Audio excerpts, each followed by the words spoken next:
ಬಿಡದಿಯಲ್ಲಿ ಪ್ರಸ್ತಾವಿತ AI park ಯೋಜನೆ ವಿರೋಧಿಸಿ ತುಮಕೂರಿನಲ್ಲಿ ರೈತರು ಹಾಗೂ ವಿವಿಧ ಸಂಘಟನೆಗಳು ರಾಜ್ಯ ಸರ್ಕಾರದ ವಿರುದ್ಧ ಪ್ರತಿಭಟನೆ ನಡೆಸಿವೆ.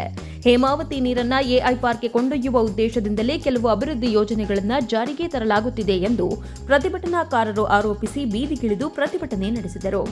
ಗಾಂಧಿ ಸಹಜ ಬೇಸಾಯ ಆಶ್ರಮದ ನೇತೃತ್ವದಲ್ಲಿ ನಡೆದ ಪ್ರತಿಭಟನೆಯಲ್ಲಿ ರೈತರು, ರೈತ ಸಂಘಟನೆಗಳು ಹಾಗೂ ಕಾರ್ಮಿಕ ಸಂಘಟನೆಗಳ ಕಾರ್ಯಕರ್ತರು ಭಾಗವಹಿಸಿ ಧರಣಿ ನಡೆಸಿದರು.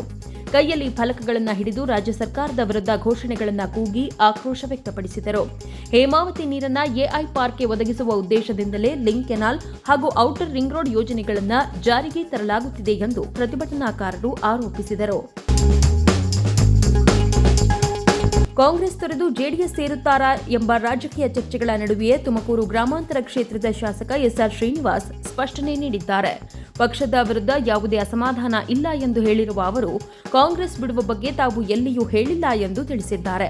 ತುಮಕೂರು ಜಿಲ್ಲೆಯ ಚೇಳೂರು ಹೋಬಳಿಯ ಬಿದರೆ ಹಾಗೂ ಇರಕಸಂದ್ರ ಗ್ರಾಮಗಳಲ್ಲಿ ರಸ್ತೆ ಕಾಮಗಾರಿಗೆ ಗುದ್ದಲಿ ಪೂಜೆ ನೆರವೇರಿಸಿದ ಬಳಿಕ ಮಾಧ್ಯಮದವರೊಂದಿಗೆ ಮಾತನಾಡಿದ ಶಾಸಕ ಎಸ್ಆರ್ ಶ್ರೀನಿವಾಸ್, ತಮ್ಮ ರಾಜಕೀಯ ನಡೆ ಬಗ್ಗೆ ಕೇಳಿಬರುತ್ತಿರುವ ಊಹಾಪೋಹಗಳಿಗೆ ತೆರೆ ಎಳೆಯುವ ಪ್ರಯತ್ನ ಮಾಡಿದರು. ತಾವು ಕಾಂಗ್ರೆಸ್ ಪಕ್ಷ ತೊರೆಯುವುದಾಗಿ ಎಲ್ಲಿಯೂ ಹೇಳಿಲ್ಲ. ಜೆಡಿಎಸ್ ಬಗ್ಗೆ ತಮಗೆ ಸಾಫ್ಟ್ ಕಾರ್ನರ್ ಇದೆ ಎಂಬುದು ಕೆಲವರ ವೈಯಕ್ತಿಕ ವಿಶ್ಲೇಷಣೆ ಮಾತ್ರ ಎಂದು ಸ್ಪಷ್ಟಪಡಿಸಿದರು. ತುಮಕೂರು ಜಿಲ್ಲೆಯ ಕೊರಟಗೆರೆ ತಾಲೂಕಿನ ತೋವಿನಕೆರೆ ಸಮೀಪದ ಕುರಂಕೋಟೆ ಕ್ರಾಸ್ನಲ್ಲಿ ಈ ದುರಂತ ಸಂಭವಿಸಿದೆ. ಶಾರದಾ ಶಾಲೆಗೆ ಅತ್ತಿಗೆಯ ಮಗುವನ್ನ ಕರೆತರಲು ದ್ವಿಚಕ್ರ ವಾಹನದಲ್ಲಿ ತೆರಳುತ್ತಿದ್ದ ಮಂಜುಳಾ ಹಾಗೂ ಶೈಲಮ್ಮ ಅವರಿಗೆ ಎದುರಾದ ಲಾಂಗ್ ಚಾರ್ಸಿ ಲಾರಿ ರಸ್ತೆ ಗುಂಡಿಯನ್ನ ತಪ್ಪಿಸಲು ಏಕಾಏಕಿ ತಿರುವು ಪಡೆದಿದೆ. ಈ ವೇಳೆ ಲಾರಿ ಬೈಕ್ಗೆ ಡಿಕ್ಕಿ ಹೊಡೆದ ಪರಿಣಾಮ 20 ವರ್ಷದ ಮಂಜುಳಾ ಸ್ಥಳದಲ್ಲೇ ಮೃತಪಟ್ಟರೆ, ಶೈಲಮ್ಮ ಗಂಭೀರವಾಗಿ ಗಾಯಗೊಂಡಿದ್ದಾರೆ.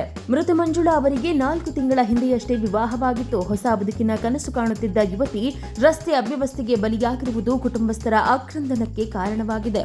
ಘಟನೆಯ ಬಳಿಕ ಸ್ಥಳಕ್ಕೆ ಜಮಾಯಿಸಿದ ನೂರಾರು ಸಾರ್ವಜನಿಕರು ರಸ್ತೆ ಗುಂಡಿಗಳೇ ಈ ದುರಂತಕ್ಕೆ ಕಾರಣ ಎಂದು ಆರೋಪಿಸಿ ಸಂಬಂಧಪಟ್ಟ ಅಧಿಕಾರಿಗಳ ವಿರುದ್ಧ ಆಕ್ರೋಶ ವ್ಯಕ್ತಪಡಿಸಿದರು.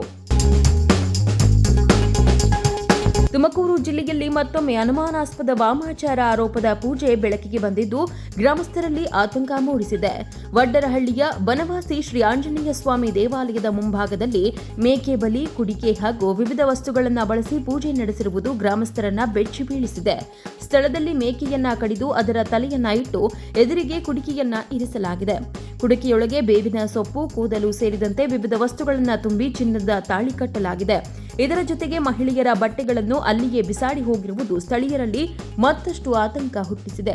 ಶುಕ್ರವಾರ ಬೆಳಿಗ್ಗೆ ಈ ಭಾಗಕ್ಕೆ ತೆರಳಿದ ಗ್ರಾಮಸ್ಥರು ಈ ದೃಶ್ಯವನ್ನ ಕಂಡು ಬೆಚ್ಚಿ ಬಿದ್ದಿದ್ದಾರೆ.